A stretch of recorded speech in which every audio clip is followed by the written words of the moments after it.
Bonjour à tous et bienvenue à une parole d'encouragement aujourd'hui avec Pasteur Marie-Noël. Que vous soyez chez vous ou au travail ou même encore en déplacement, prenez juste quelques minutes pour laisser Dieu parler à votre cœur. Aujourd'hui, nous méditons un verset très court mais très puissant tiré du psaume 126, le verset 3. L'Éternel a fait pour nous de grandes choses. Nous sommes dans la joie. Bien-aimé, le verset dit, l'Éternel a fait. Ce n'est pas une action présente, c'est une action qui se situe dans le passé. Cela signifie que quoi? Cela signifie que Dieu agit dans l'histoire. Alléluia. Dieu agit dans l'histoire, dans nos vies. Il n'est pas un Dieu lointain ou silencieux. Il est un Dieu qui a fait et il est un Dieu qui fait présentement. Il est encore un Dieu qui fera encore. Et le verset dit, l'Éternel a fait pour nous. C'est personnel, bien-aimé. Dieu ne bénit pas seulement les autres, Dieu nous bénit également.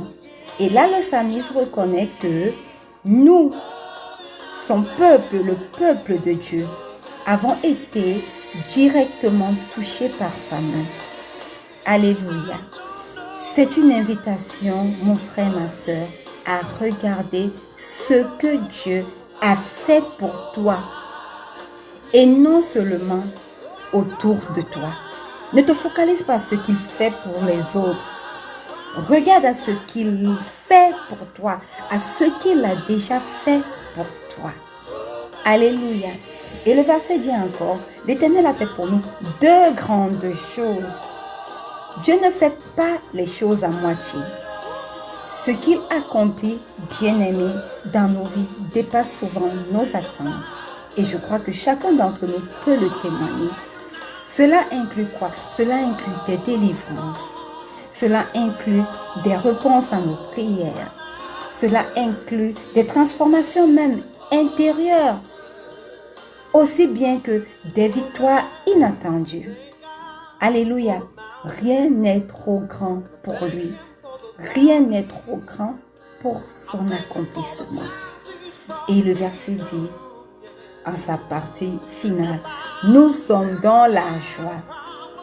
Mon frère, ma soeur, la réaction naturelle et spirituelle pour l'accomplissement de l'œuvre de Dieu dans nos vies, c'est la joie.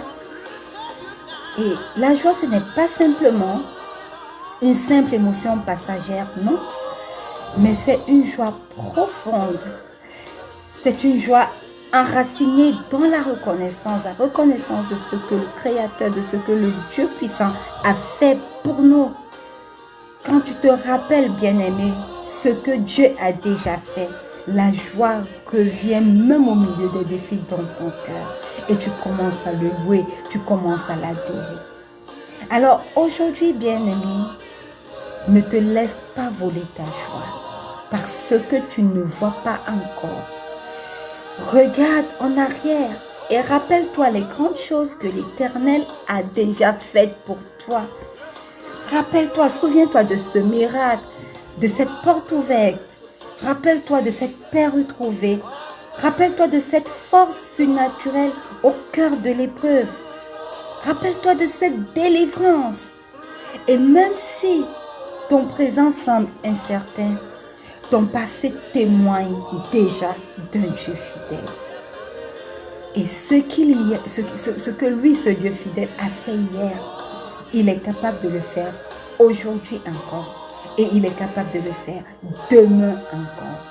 Alors ta parole d'encouragement aujourd'hui, ma parole d'encouragement aujourd'hui, notre parole d'encouragement aujourd'hui est: souviens-toi des grandes choses que Dieu a faites pour toi. Souviens-toi des grandes choses qu'il a faites pour toi et entre dans la joie. Shalom.